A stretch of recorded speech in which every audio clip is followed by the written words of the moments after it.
VM Khalilur Rahman channel में आपका खैर मकदम है।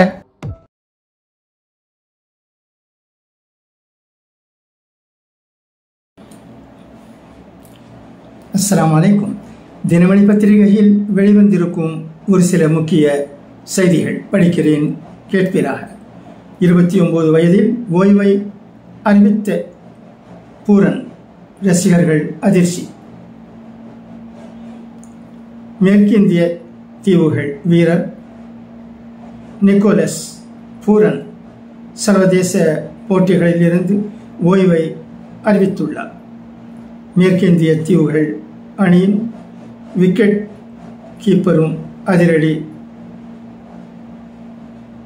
பேட்டருமான பூரன் 29 வயதில் சர்வதேச கிரிக்கெட்டில் இருந்து ஓய்வை அறிவித்துள்ளது ரசிகர்களை அதிர்ச்சியில் ஆழ்த்தியுள்ளது.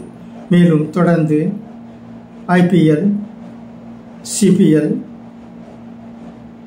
MLC போன்ற லீக் தொடர்களில் கவனம் செலுத்துவதற்காக இந்த முடிவை எடுத்துள்ளதாக கூறப்படுகிறது.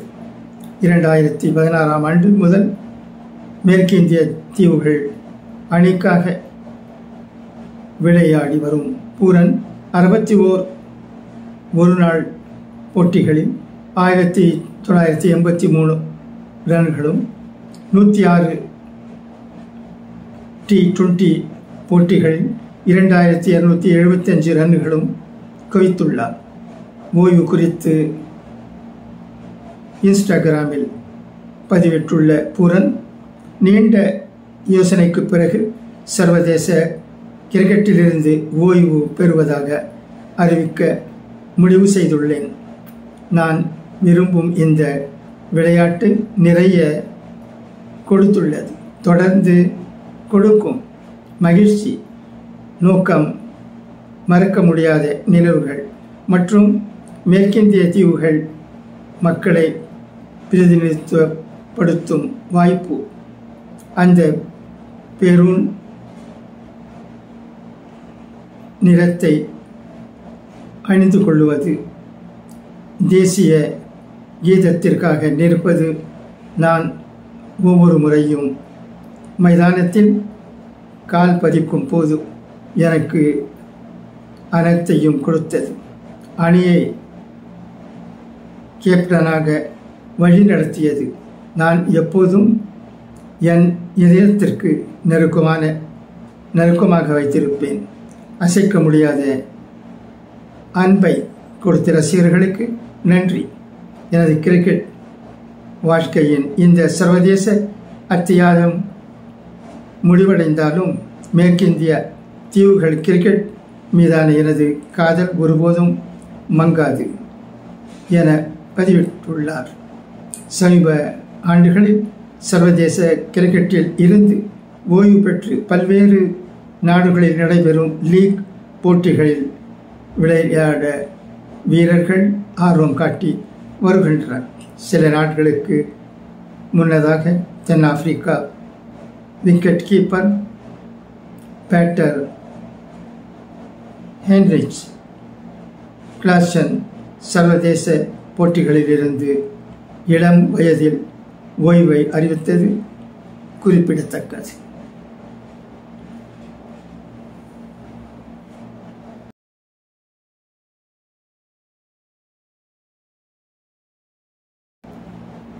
தமிழ்நாடு உயர் நீதிமன்றம் EPS வீட்டுக்கு வெடிகுண்டு மிரட்டல். சென்னை உயர் நீதிமன்றம் தமிழக எதிர்க்கட்சி தலைவர் எடப்பாடி பழனிசாமி வீடு உள்ளிட்ட இடங்களுக்கு வெடிகுண்டு மிரட்டல் விடுக்கப்பட்டுள்ளது. மர்ம நபர்கள் விடுத்த வெடிகுண்டு மிரட்டலை தொடர்ந்து அனைத்து இடங்களிலும் வெடிகுண்டு நிபுணர்கள் மூப்ப நாயுடன் சோதனையில் ஈடுபட்டுள்ளனர். சென்னை உயர் நீதிமன்றம், CPI நீதிமன்றம் மற்றும் சென்னை பசுமை வழி சாலையில் உள்ள எடப்பாடி பழனிசாமி வீடு ஆகிய இடங்களில் வெடிகுண்டு வைத்திருப்பதாக மர்ம நபர் மூலம் மின்னஞ்சலில் மிரட்டல் வந்துள்ளது.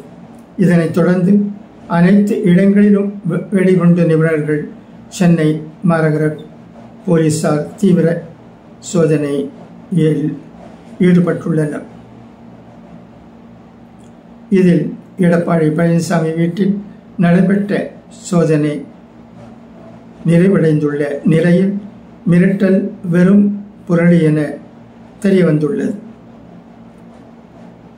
Y+ பிரிவு பாதுகாப்பின் கீழ் இருக்கும் எடப்பாடி பழனிசாமியின் வீட்டுக்கு 3வது முறையாக வெடிகுண்டு மிரட்டல் விடுக்கப்பட்டுள்ளது.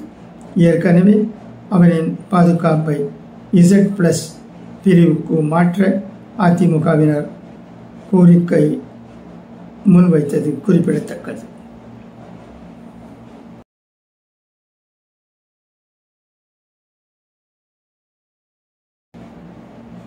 தங்கம் விலை இன்றும் குறையும். எவ்வளவு? சென்னையில் ஆபரண தங்கத்தின் விலை தொடர்ந்து 3வது நாளாக செவ்வாய்க்கிழமை குறைந்துள்ளது. கடந்த வாரம் வெள்ளிக்கிழமை ஆபரண தங்கத்தின் விலை சவரன் ரூபாய் 73,040க்கு விற்பனை செய்யப்பட்ட நிலையில் சனிக்கிழமை சவரனுக்கு ரூபாய் 1,200 குறைந்தது. வாரத்தின் முதல் நாளான நேற்று சவரனுக்கு மீண்டும் ரூபாய் 200 குறைந்து ரூபாய் 71,640 விற்பனையானது. இந்த நிலையில் செவ்வாய்க்கிழமை காலை சவரனுக்கு ரூபாய் 80 குறைந்துள்ளது. 1 கிராம் ரூபாய் 8,945க்கும் ஒரு சவரன் ரூபாய் 71,560க்கும் விற்பனையாகி வருகின்றது. இதனிடையே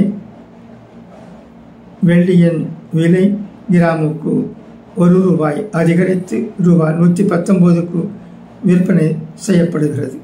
1 கிலோ கட்டி வெள்ளியின் விலை ரூபாய் 1,19,000 ஆகும். சர்வதேச சந்தையில் தங்கத்தின் மீதான முதலீடுகள் குறைந்துள்ளன.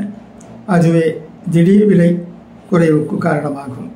விலை தொடர்ந்து உயர்ந்து வரும் போது இது போன்று திடீரென குறைவது இயல்பான ஒன்றுதான் என்று விலை குறைவு குறித்து சென்னை தங்க நகை மற்றும் வைர வியாபாரிகள் சங்கம் தெரிவித்துள்ளது.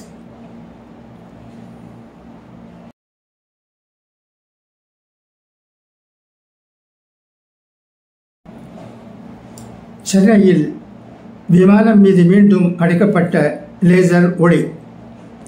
சென்னையில் தரையிறங்க வந்த விமானத்தின் மீது இன்று காலை மீண்டும் லேசர் ஒளி அளிக்கப்பட்டுள்ளது. மகாராஷ்டிரா மாநிலம் புனேவில் இருந்து சென்னை விமான நிலையத்திற்கு 178 பயணிகளுடன் ஏர் இந்தியா விமானம் செவ்வாய்க்கிழமை அதிகாலை வந்துள்ளது. விமானம் தரையிறங்கும் நேரத்தில் சென்னை பரங்கிமலை பகுதியில் இருந்து விமானத்தின் மீது சக்தி வாய்ந்த லேசர் ஒளி அளிக்கப்பட்டுள்ளது.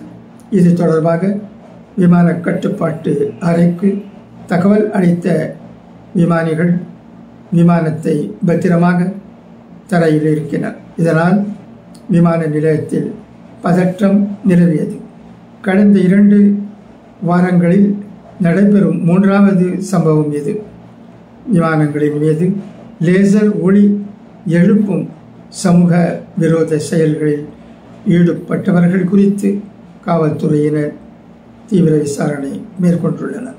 சென்னை விமான நிலையத்தை சுற்றி 4 கிலோமீட்டர் தூரத்திற்கு ட்ரோன் பறக்க தடை விதிக்கப்பட்டுள்ளது குறிப்பிடத்தக்கது.